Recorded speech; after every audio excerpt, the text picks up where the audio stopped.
আবার বছর কুড়ি পরে তার সাথে দেখা হয় যদি, আবার বছর কুড়ি পরে হয়তো ধানের ছড়ার পাশে কার্তিকের মাসে, তখন সন্ধ্যার কাক ঘরে ফেরে, তখন হলুদ নদী নরম নরম হয় সরকাশ হোগলায় মাঠের ভিতরে। অথবা নাইকো ধান খেতে আর ব্যস্ততা নাইকো আর, হাঁসের নীড়ের থেকে খড়, পাখির নীড়ের থেকে খড় ছড়াতেছে মনিয়ার ঘরে রাত, শীত আর শিশিরের। জীবন গিয়েছে চলে আমাদের কুড়ি কুড়ি বছরের পার। তখন হঠাৎ যদি মেঠে পথে পাই আমি তোমারে আবার, হয়তো এসেছে চাঁদ মাঝরাতে একরাশ পাতার পেছনে, সরু সরু কালো কালো ডালপালা মুখে নিয়ে তার, শিরিষের অথবা জামের, ঝাউয়ের, আমের। 20 বছরের পরে তখন তোমারে নাই মনে। জীবন গিয়েছে চলে আমাদের কুড়ি কুড়ি বছরের পার। তখন আবার যদি দেখা হয় তোমার আমার, তখন হয়তো মাঠে হামাগুড়ি দিয়ে পেঁচা নামে, বাবলার গলির অন্ধকারে অসথের জানলার ফাঁকে কোথায় লুকায় আপনাকে, চোখের পাতার মতো নেমে চুপি কোথায় চিলের ডানা থামে। সোনালি সোনালি চিল শিশির শিকার করে নিয়ে গেছে তারে। 20 বছরের পরে সেই কুয়াশায় পাই যদি হঠাৎ তোমারে।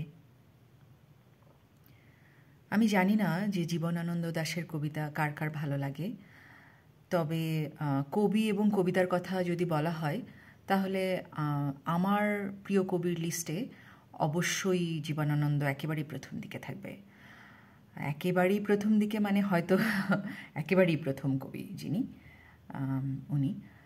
আসলে আমার যেটা মনে হয় যে প্রত্যেকের জীবনেই তো পাওয়া না পাওয়ার যোগ বিয়োগের হিসাবগুলো থাকে। তো জীবনানন্দকে কেন একাকিত্ব বা শূন্যতা অথবা এরকম বলা হয় যে কেন উনি ওনার কবিতা পড়লে এত হাহাকার জাগে মনের মধ্যে, না পাওয়ার বেদনা, এরকম কিছু। আসলে ওনার নিশ্চয়ই কোনো কষ্ট ছিল যেটা আমরা কখনোই জানি না।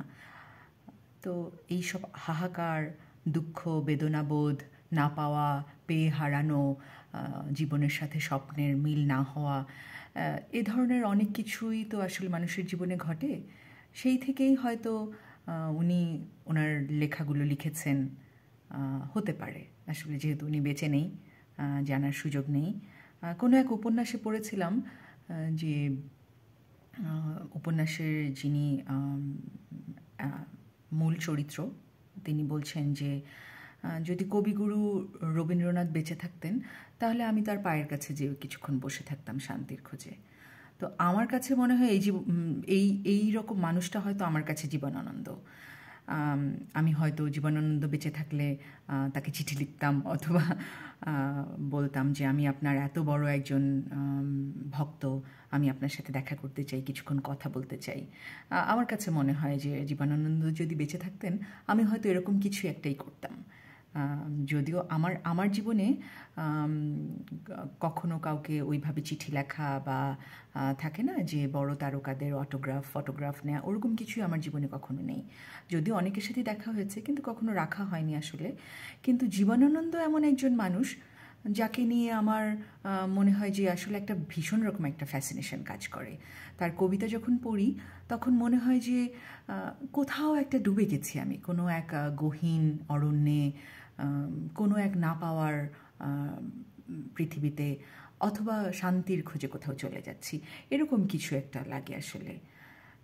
এই তো সবাই ভালো থাকবেন, দেখা হবে ইনশাল্লাহ। সবার জন্য ভালোবাসা। আসসালামু আলাইকুম।